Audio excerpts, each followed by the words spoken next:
Hello and welcome to a sunny book nook.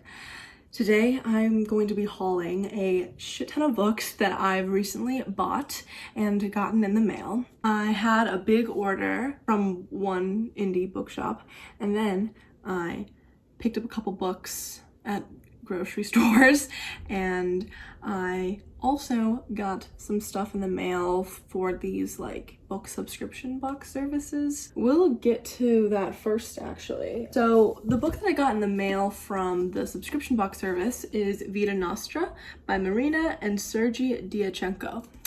This book is beautiful, I think. What a gorgeous cover. I don't know if you can see that in the glare, but yes.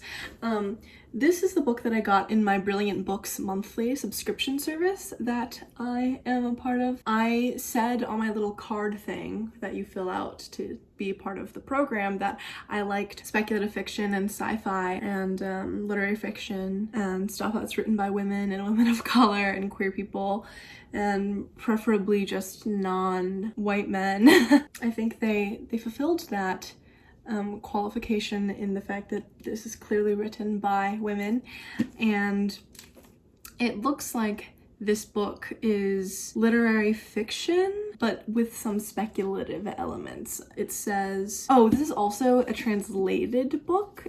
I'm seeing, so I guess it was translated from Russian. While vacationing at the beach with her mother, Sasha Samakina meets the mysterious Ferit Kozhnikov under the most peculiar circumstances. The teenage girl is powerless to refuse when this strange and unusual man with an air of the sinister directs her to perform a task with potentially scandalous consequences. He rewards her effort with a strange gold coin. So, I'm excited to get this. I'm really glad I got this in my subscription box because I've literally never heard of it before, and it looks like it's going to be really interesting. And when I get the time, or when I am trying to fulfill like a TBR prompt for a translated fiction, I'll probably pick this one up. The next like single book order that I got in was from the bookshop Harriets Books. This is a Black-owned bookstore, I think in, oh, I'm forgetting, but it'll be linked in my description. I don't think they're taking any more online orders at this moment because they've been really overwhelmed with a lot of support, which we love to see. But the book that I ordered from them was All Boys Aren't Blue by George M. Johnson. Also another beautiful cover. And everyone has been talking about this book, so I'm sure you've already heard of it. I'm sure you've seen this cover plenty because I know I have. George M. Johnson is someone whom I greatly admire. Their Twitter account is on point, and I'm really excited to read more of his story. I'm gonna get to this memoir hopefully before the end of Pride Month. I just want to read a lot of like gay and queer stories this month. Let's get to books that I got at like Target and stuff. So I got this book, The Turn of the Key, by Ruth Ware. I've heard a lot of great things about it. I started listening to it on audiobook, but I feel like it's moving a bit too slowly, like slower than I would like to read it, because there are some things that it would just rather like skim with my eyes as opposed to listen to. So I will get to this book when I really, I will like continue with this book and finish it and complete it when I am really in the mood to get to a thriller and just do like a fast-paced kind of creepy feeling situation, and that might be sometime soon. I feel an urge, but I'm not quite sure. Or that might be like way later, like in October or something, for the spooky vibes. So we'll see when I get to this. The other book I got at Target was The Book of Longings by Sumuk Kid, and this cover is also gorgeous. I listened to the first chapter-ish on audiobook before I had to return it on Libby because I was more interested in other audiobooks at that time, and I just wasn't in the mood, so I was just gonna pass it on to other people who are waiting in line for the library audiobook copy. So I just decided I'll get the physical copy. I'm really interested in reading more biblical retellings since I read Nama earlier this year. I wanted to get to this because I think this is a biblical retelling of Jesus's wife or something. I don't know. I think in the Bible, Jesus like never got married, but it's a retelling, as you know, so this will be interesting. Okay, so now I'm gonna get to a huge stack of books that I got in person, and then I'm gonna get to a big stack of books I got from Subterranean Books online. The first book I have here is The Last True Poets of the Sea by Julia Drake. This book I've heard is a queer coming of age story about a girl who goes to live with her grandmother by the sea. I love the cover. I'm definitely going to do a makeup look based on this cover after I read it. Again, I really want to get to this during Pride Month, but considering that we have like 5 days left, I don't know if that will be possible, but I'll try. So the next book I have is Phalus Fair by Hannah Capin. I've heard so many good things about this. I mean, Tea Time Reads, Tolani was just talking about this the other day when I was watching her video. And this just seems like everything I want in a book. Like, I just want a badass bitch, female main character who has some morally gray, complicated aspects to her where she goes and kills rapists. Like teenage girls killing rapists. I love to see it. I love to see it for sure. The next book I got here was Creatures by Chrissy Van Meter. This cover is absolutely gorgeous, and really that's why I got it. I also saw it on Scribd a couple months back, and I thought the synopsis was kind of interesting, but I don't remember exactly what it was, so let's see. On the eve of Evangeline's wedding on the shore of Winter Island, a dead whale is trapped in the harbor. The groom may be lost at sea, and Evie's mostly absent mother has shown up out of the blue. So it's a like coastal story, but more generally, just literary fiction. So I'm excited to get to this. The next book that I have is Conjur Women by Afia Atakora. This book is also beautiful. Can you tell that I'm a cover buyer? I pick books because of their covers. I read books because of their covers. And of course also like recommendations. Covers are what make me want to own books. Anyway, this book I think is set during the 1800s in the American South, pre and post Civil War. I think it's kind of a generational story as well, and I've been really into those lately. The next book I have here is These Ghosts Are Family by Maisie Card. This book, I think it's set in Jamaica. I think it's a generational story as well. It travels through time in terms of like a family lineage situation, and the cover is also just beautiful. I'm obsessed. And I should probably also get to this book this month because of Caribathon. Maybe I will sneak this in last minute. The next book I want to read is New Waves by Kevin Nguyen. This book I've heard a lot about, and I'm really excited to, it's not that I've heard a lot about it, it's that I keep seeing it pop up on my library book apps, opening it, reading the synopsis and putting it back, opening it, reading the synopsis, putting it back while I'm like browsing through the app.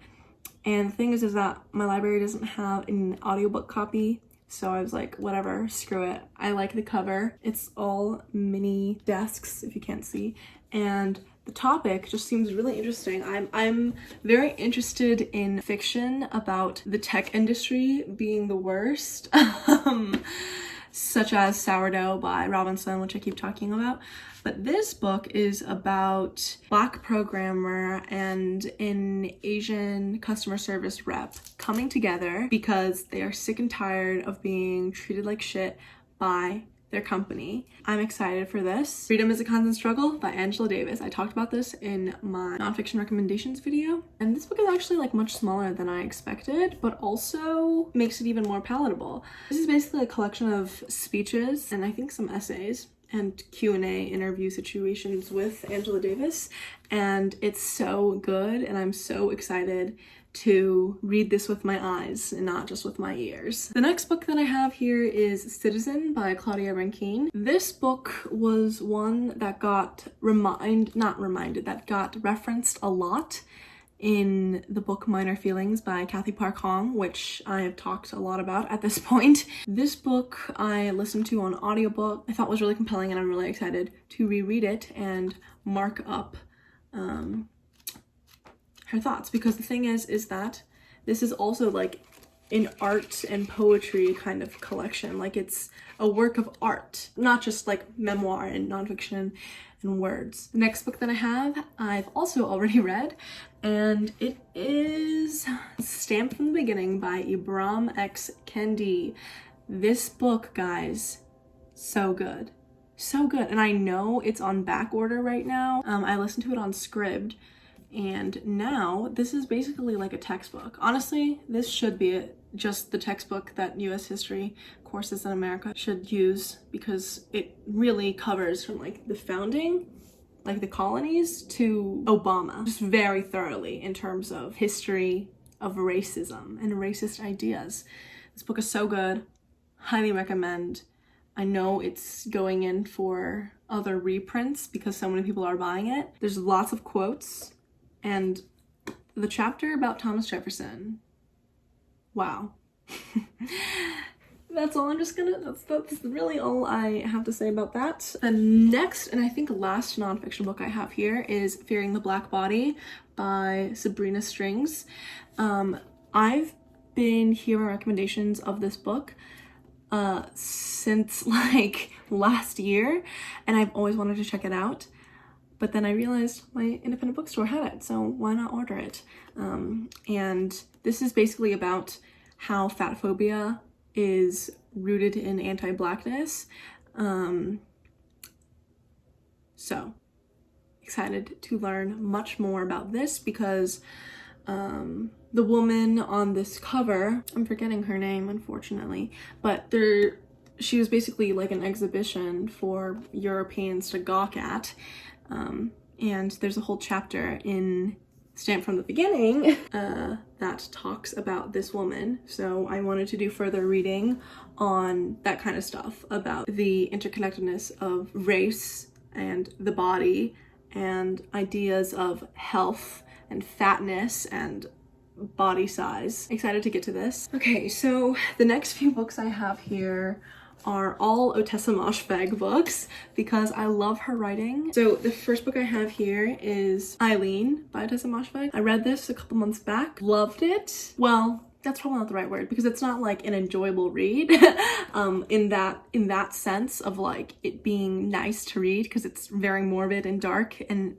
not that nice at all, but I still just loved my experience and her writing. It was so good. I love how Ottessa Moshfegh writes women, because her women are so real and funny, but in like the least contrived way possible. The next book I have is, of course, my year, Rest and Relaxation. This is the hardcover copy. I love a good hardcover, and I love the matte finish of this cover. There's something about that hot pink text over this like portrait that really does it for me, so I'm excited to finally have this.